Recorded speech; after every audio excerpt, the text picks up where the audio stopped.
안녕하세요. 책을 읽어주는 남자 김원철 인사드립니다. 오늘 10월 12일입니다. 월요일이에요. 자, 오늘 책 지난주에 이어 돈과 사람을 끌어당기는 부자의 말센스 파티 3 내 옆에 좋은 사람을 두는 말센스 부분 읽어드리도록 하겠습니다. 자, 첫 번째 에피소드 너무도 가깝지도 너무 멀지도 않게 시작합니다. 제주도에서 처음 올라와 1년 정도 지났을 때 일입니다. 내가 존경하는 회장님과 행사에 동행할 일이 몇 번 있었어요. 그때 그분은 이렇게 이야기를 합니다. 그렇게 낮은 자세로 친절을 베풀면 동석한 내가 어떻게 보이겠니? 친절도 좋지만 격을 지켜봐.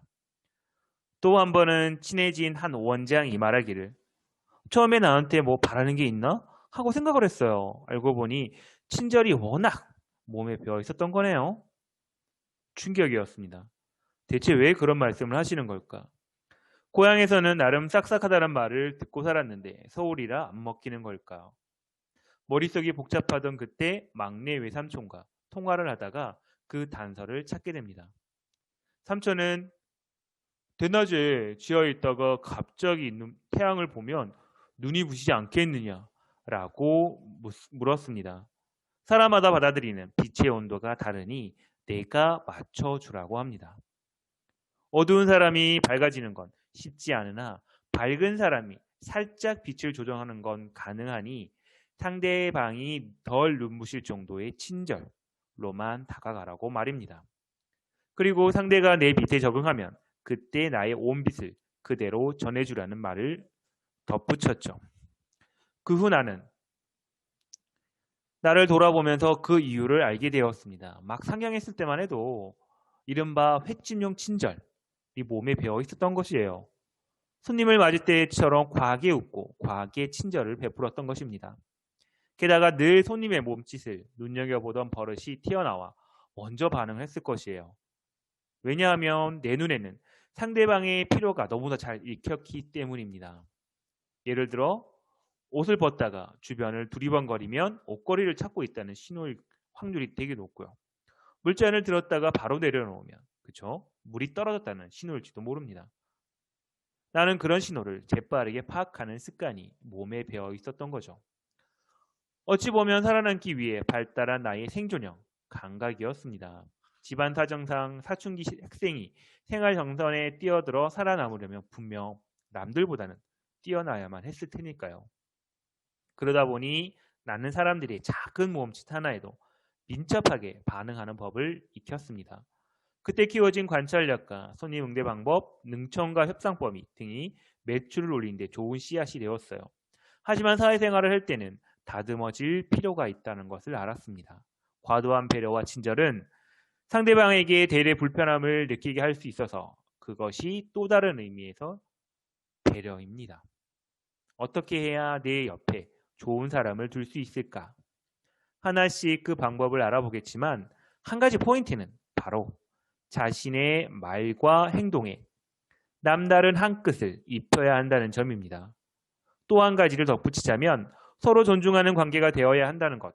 그래야 그 관계가 오래갈 수 있다는 겁니다. 일방적으로 상대방을 높일 필요도 나를 지나치게 낮출 필요도 없습니다. 모두에게 좋은 건 나도 높이고 상대방도 높이는 거죠. 수많은 수강생이 이 점에 자신의 일에 접목하여 매출뿐만 아니라 가족이나 직원, 동료, 고객과의 관계까지 좋아지는 경우를 숱하게 보았습니다. 이제 이 책을 읽고 있는 당신의 차례입니다. 주화표 한마디. 상대방을 위한 배려에도 힘 조절이 필요하다. 거기에 남다른 한 끗을 입혀보자. 자, 에피소드 두 번째입니다. 부드러운 카리스마를 만드는 4가지. 나는 이 책을 읽고 있는 당신이 부드러운 카리스마를 갖추기를 바랍니다. 부드러운 카리스마란 무엇일까요? 많은 이들이 모여있는 장소에 특별한 일을 하지 않았음에도 눈에 띄는 사람들이 있습니다.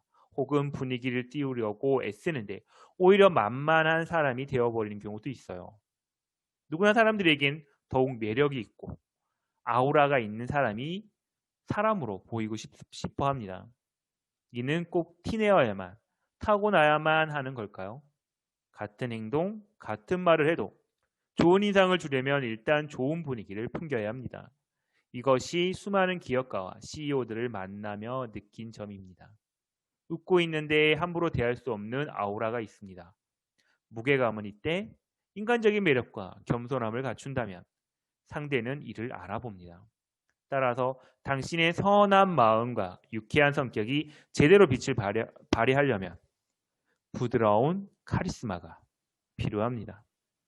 내가 말하는 부드러운 카리스마의 핵심은 단순히 센 척하는 것이 아니라 당신에게 매력을 느끼게 하면서 그 사람이 무의식에 당신의 묵직함을 심어주는 것입니다. 이는 후천적으로 충분히 연마할 수 있습니다. 사자의 속도 조절을 배워라. 걸음걸이를 보고 그 사람의 직급을 짐작해 봅니다. 만약 당신이 어느 회사에 갔는데 A라는 사람이 총총총총 빠른 걸음으로 움직이고 있다면 그 사람의 직급이 어때 보이나요? 반대로 B라는 사람이 아주 여유 있게 천천히 걷는다면 따로 배운 적은 없지만 우리의 무의식은 답을 알고 있습니다. 여유 있게 걷고 있는 사람의 직급이 상대적으로 높다라는 걸 말입니다. 말보다 행동이 더 많은 말을 할 때도 있습니다. 걸음걸이로 상대의 성격이나 현재 심리 상태를 파악할 수 있죠. 범죄 심리 전문가 로버트 K. 레슬러는 용의자의 걸음걸이를 관찰하면 사건 발생 후에 심리 상태를 알 수 있다고 이야기합니다. 이는 알리바이 속 허점을 찾아 사건의 진상을 밝히는 데 큰 도움이 되죠. 일상생활에서도 마찬가지입니다. 타인의 걸음걸이를 관찰해 심리 상태를 파악해보면 상대와 불필요한 마찰을 줄여 더 좋은 관계를 맺을 수 있다라고 말합니다. 걸음걸이로 생각보다 많은 것을 간파당할 수 있다는 겁니다. 카리스마를 만들고 싶다면 일단 밀림의 왕자, 사자의 어슬렁 걸음걸이를 익혀봅시다.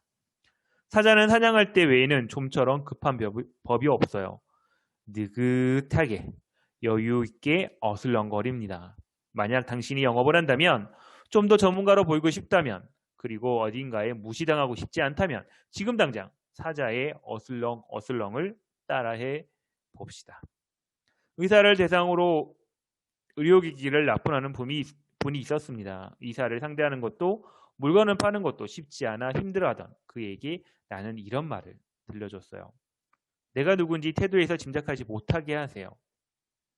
쫙 빼입은 정장에서 단추를 살짝 푼 와이셔츠를 입게 했고 다가갈 땐 저 자세가 아닌 아우라를 풍기며 다가가라고 이야기를 합니다.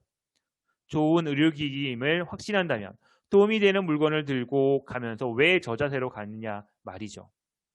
예전에는 겉모습만 보고도 세일즈맨이라는 것을 알아차렸기에 얘기조차 들으려고 하지 않았다고 합니다. 그 후 그는 외양과 태도를 바꾸어 큰 계약을 따내고 기쁜 소식을 전해왔습니다. 그 첫 출발이 바로 여유 있는 모습이었습니다. 이처럼 태도를 바꾸는 것은 매우 중요합니다. 내가 협상에 관해 이야기할 때 항상 강조하는 말이 있어요. 바로 자존감을 잃지 말라는 것입니다. 상대가 기분이 좋을 수 있도록 최대한 세심 있게 말과 행동을 고르라고 독려는 하지만 그게 비굴하게 굴라는 의미는 아닙니다. 사람들은 당당하고 유능해 보이는 사람과 거래하고 싶어 하죠. 무조건 내 비율을 맞추는 사람과 거래하면 어쩐지 내가 손해보고 한 수 젓고 들어가는 기분입니다.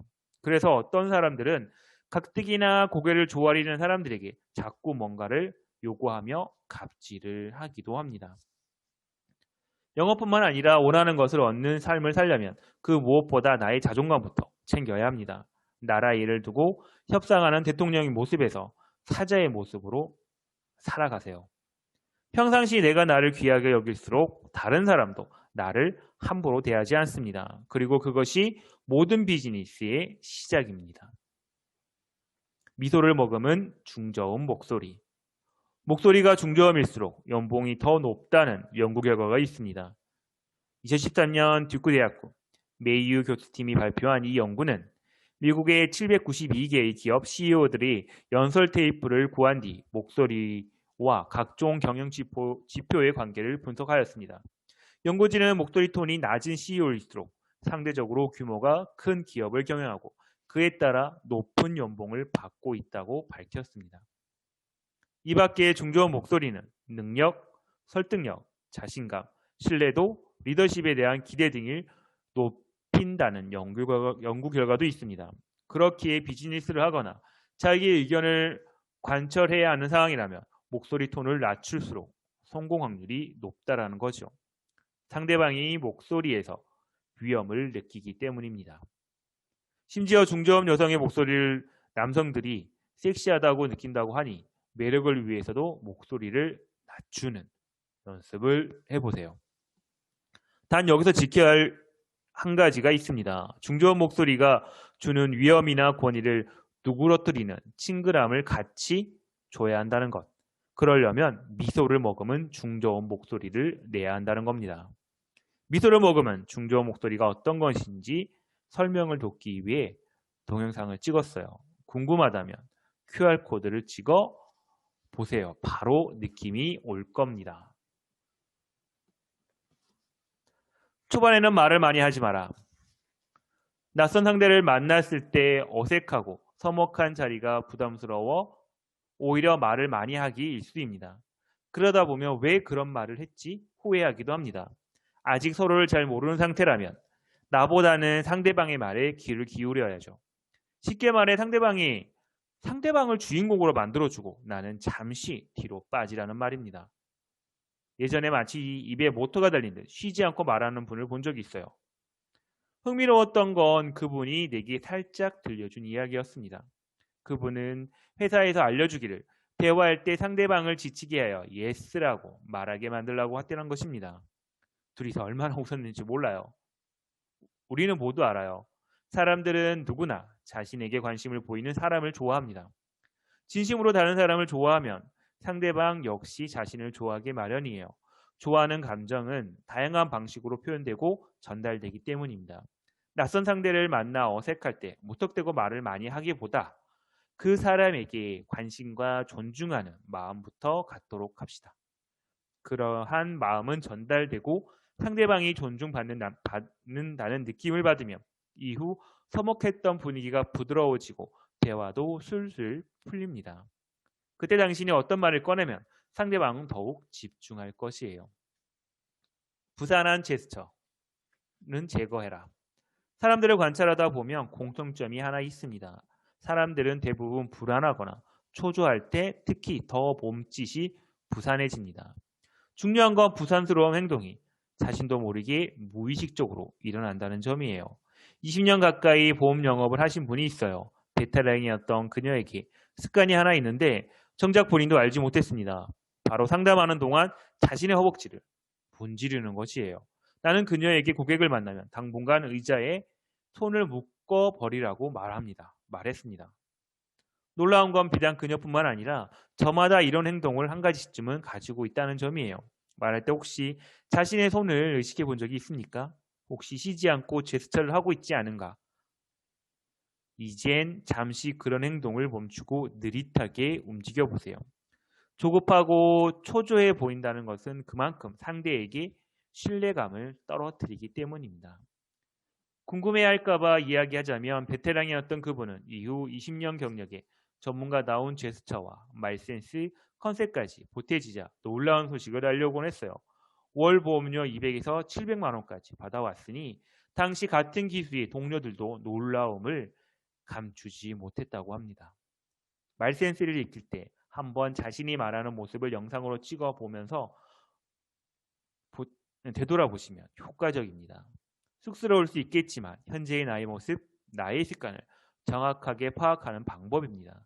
오늘 밤 조용히 핸드폰을 켜놓고 촬영해 보세요. 물론 협상할 때나 무대에서 무언가를 발표할 때 자신의 모습을 찍을 수 있다면 제일 좋겠죠. 주어표 한마디.